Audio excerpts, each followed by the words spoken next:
Насаат KG тартуулайт.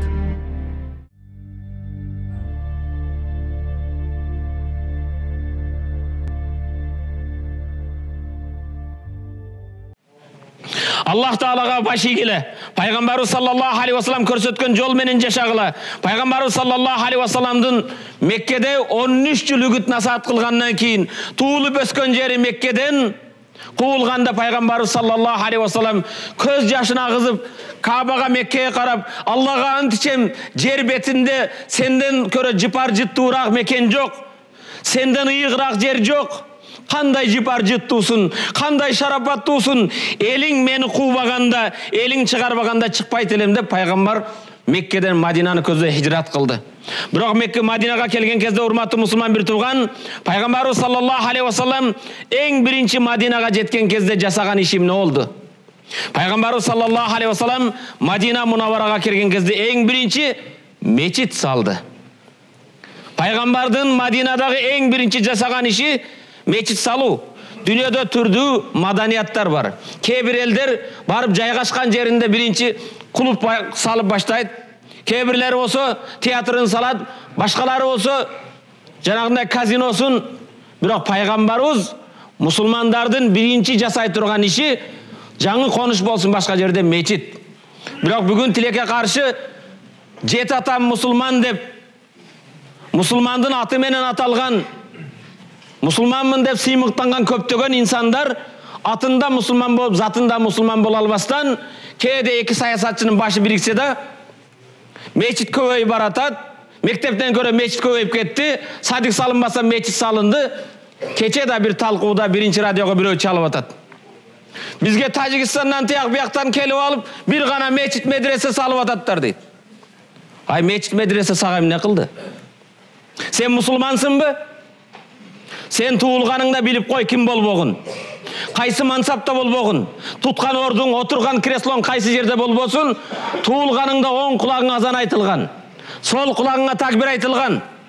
Азан такбирден кийин намаз окулат. Бирок сенин азаның такбириң айтылган, намазың окуле элек. Эртең жаназаң окулат. Эгер жаназадан үмүтүң болсо, мусулмандардын мүрзөсүнө коюлууду үмүт кылсаң, мечиттерге асылбаш керек. Мечит эч качан жамандыкка чакырбайт. Мечитке келген адамдан ууру чыкпайт. Ал бузуку болбойт, элдин акын жебейт, ал Кудайдан коркот. Мечитке келген инсан камерадан эмес, же болбосо дубинкадан эмес, Кудайдан коркот. Ошондон урматтуу мусулман бир тууган, эки адамдын башы бириккен кезде ойлонуп сүйлөш керек. Мечитимне сен салып берип атасыңбы?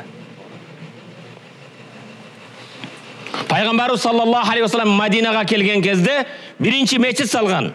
Пайгамбарыбыз саллаллаху алейхи вассаламдан Абу Хурайра деген сахаба мындай жеткизет. Кала ахаббул билади илаллах масажидуха.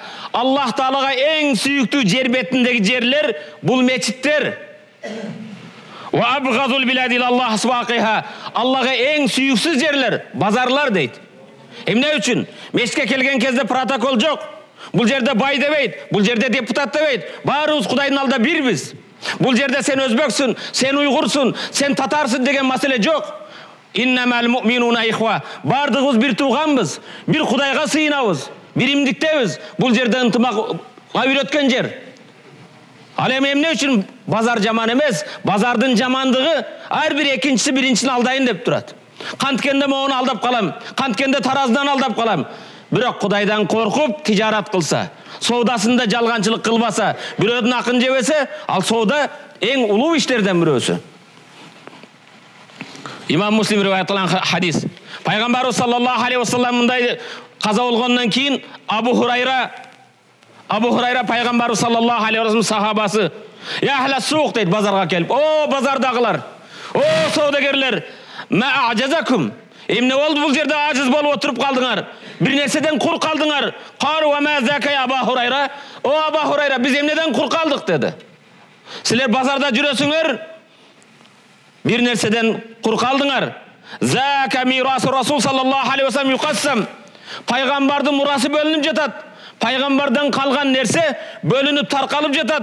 "Ва антум хахуна ла тазхабуна фатахузуна насибакум мин." Силер бул жерде отурасыңар, чуркагыла барып пайғамбардан қалған насибаңарды олжаңарды алып жүріңдер деді. Қалы ва айна хуа, базардағылардың ойы не болады?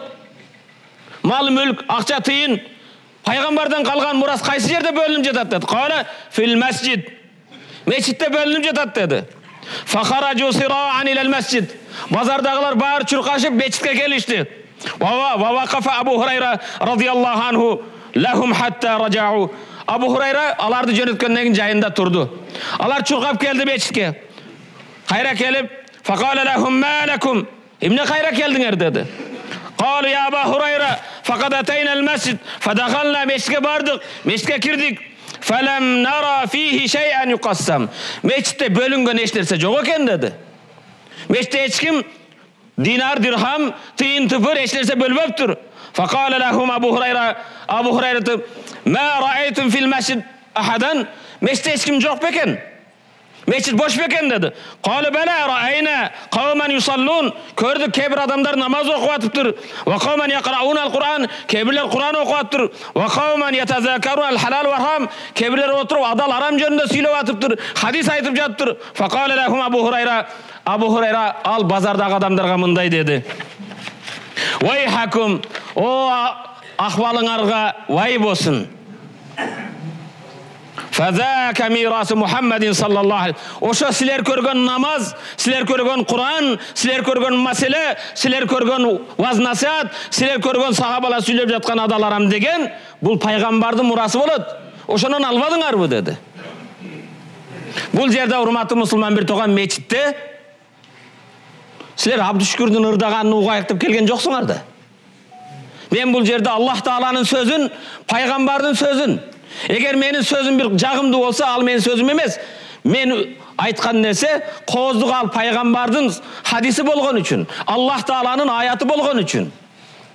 Эгер аят, хадис болбосо мени эч ким укмак эмес. Бул жерде пайгамбардын мурасын алганы келебиз.